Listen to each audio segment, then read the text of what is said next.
Papagawa mo na. Ating na ko yung battery, try yung shit. Okay. Tingin nga.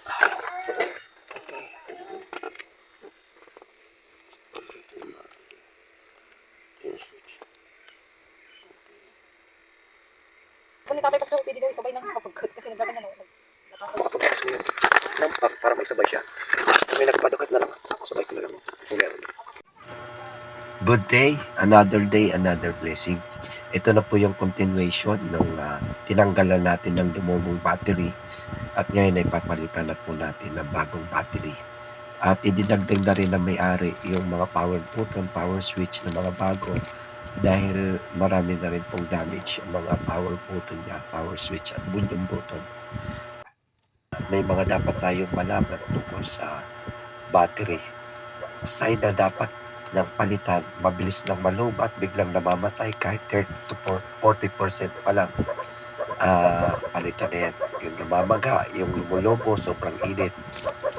Pag pinalitan natin yan, babalik sa normal yung battery life. Pero depende pa rin sa brand ng replacement. Yung original na OEM battery, mas matagal yun. Replacement naman, mas mura. Mabilis naman masira. At medyo magkaiba rin sila ng price. No, mas mahal ang original OEM. Mumurahin na syempre mura din. So, pag ikaw magpalit, kung mag-DIY ka, ingat sa pagtanggal kasi baka masira yung flex cable, yung mga yung kinukot-kot ko na yun ng mga maninipis. Ang tawag ko dyan ay flex cable. Pag natusok yan, mawawala ng connection dyan. At yung battery, ganun din pagka natusok, delikado rin yun. Yung power button, para side na din palitan yan, hindi na nagkiklik, kailangan idiin ng malakas. Minsan lang kaya gumana o kaya na-stuck na. So pag pinalitan natin yan, babalik yung normal na pag-on and off at pag-lock and lock. Minsan po ang flex cable yung pinapalitan kasi nakadikit na yung button doon Ang price dyan ay nakadepende sa klase ng cellphone dahil ang value market ay depende sa klase ng cellphone ang mga prices nila. So, may mga paraan kapag na power button ay sira na, ay kayang pwedeng gamitin yung wake or assistive touch para may backup tayo. Ang volume button naman ay ang sign na din na palitan yan, hindi na tumataas, bumababa yung volume. Stuck or walang feedback pag pinindot. Pag pinalitan, babalik yung normal volume control. Usually kasama yan sa power button pero in this case, magkahiwalay sila nasa kabila. Yung power button at yung volume button nasa kabila. May mga ibang cellphone na magkakasama sila. So pag nasira yung isang button doon, ay din na palitan lahat. Pero meron naman pwede rin palitan na isa lang. Or kung isa lang ay pwede naman. Meron naman choices para doon. So kapag nasira na lahat ng yan, ay kung hindi mo kayang mag-DIY o hindi mo kayang gawin, doon ka na sa technician pumunta, no? At paggawa mo yung cellphone. Pero kung kaya mo naman, malakas ang loob mo at sa'yo naman dyan, try mo rin, no? Gayahin mo lang itong aking ginagawa. Titingnan natin to sa analogy sa spiritual life natin. Yung tatlong parts na pinapalitan natin ngayon dito. Tulad ng battery, power switch, and volume button. Yung battery, spiritual energy natin yan. Strength natin yan kay Lord.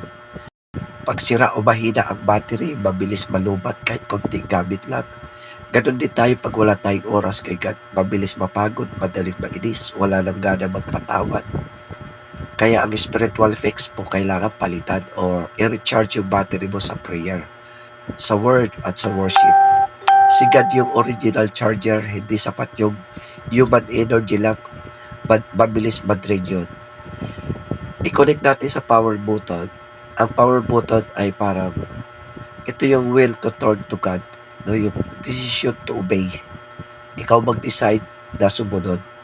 Pag sira ang power button, kahit full battery ka, hindi mo ma-on yung phone.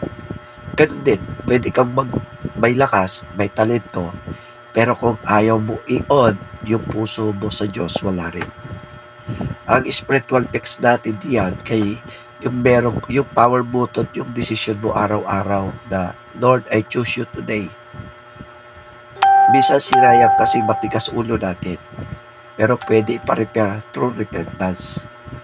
So, number 3 natin, yung ating volume button. Paano mo pinapakinggan si God? Paano mo pinapahayag si God sa iba? Pag sira kasi ang volume button, either sobrang lakas lagi ng ingay ng mundo o sobrang tahimik ka, kaya di mo marinig si God. Ano kailangan? Kailangan mo i-adjust, i-volume down yung ingay ng social media, stress, kasalanan, at i-volume up mo yung pandinig mo sa salita at pag-praise sa Kanya. So, para sa big picture natin, pwede mong ipaayos lahat ng parts ng phone. Pero kung wala kang charger, useless pa rin. Sa spiritual life, si God yung charger, siya yung source. Kaya bago ka mag-focus ng pagpapalit ng attitude, habit, or strength sa sarili mo, check mo muna kung may connect ka ba sa Panginoon. At tulad din kasi itong ginagawa natin ngayon. Nagpalit ako ng mga power button, power switch, volume button. Kung wala rin itong battery na binili o walang bago siyang battery na ikakabit sa kanya, useless ang cellphone na to. Ganun din sa buhay natin. Kung maayos tayo, marami tayong ginagawang pampaayos sa sarili natin. Pero wala tayong connection sa Lord, useless din. So, unahin muna natin ang connection sa Panginoon. At lahat ng ating gagawin ay ayos po yan. Salamat po. God bless po sa ating lahat. Follow, like, and share po tayo sa mga video na akin pong gagawin pa para po sa mas maraming matututunan tayo. Salamat po. Shalom. God bless.